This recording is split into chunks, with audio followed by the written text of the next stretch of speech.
Iran is the only member of the NPT that has not been able to convince the UN Security Council and the international community generally that its nuclear program is for peaceful purposes.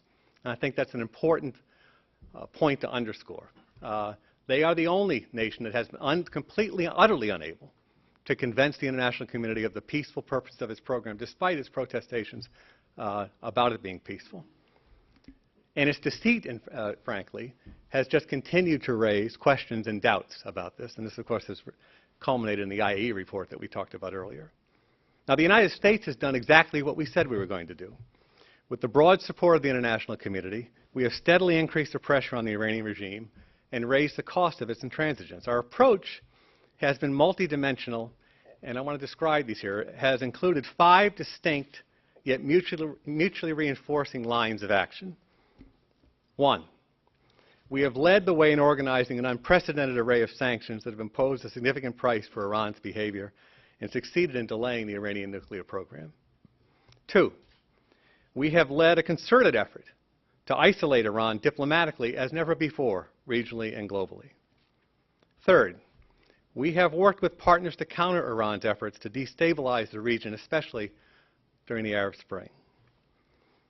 4th, we have steadily and substantially invested in and deepened our defense partnerships in the region, building a robust regional security architecture that blunts Iran's ability to threaten and coerce its neighbors, especially our Gulf cooperation partners. We have enhanced our significant and enduring U.S. force presence in the region. In addition, we have worked to develop a network of air and missile defenses, shared early warning, improved maritime security, closer counterterrorism cooperation, expanded programs to build partner capacity, and increased efforts to harden and protect our partners' critical infrastructure. These efforts, say as an aside here, have reassured our partners in the region. I've been deeply involved in this, and it's been critically important, I think, again, in terms of reassurance.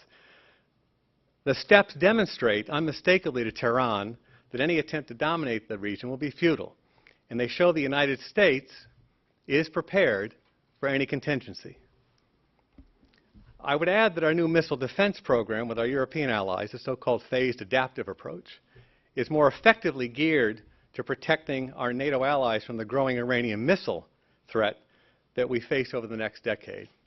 And it has a lot of advantages. Again, that's the topic of another seminar or session here. But it is precisely geared to the threat. We are successfully implementing it in Europe. At the Lisbon NATO summit, all the European countries have signed on. Turkey most recently agreed to host a forward radar, and it can be done in a timely way. And 5th, and the final element of the approach I wanted to describe today, is that even as we keep the door open for diplomacy, President Obama has said as recently as last week, we are not taking any options off the table in pursuit of our basic objective. Taken together, this multidimensional approach, as I said, multidimensional, simultaneous, and reinforcing approach has put us in a position where we can employ any option or the full range of options as we continue to ratchet up pressure on the Iranian regime for its continued choice to continue to flout its obligations.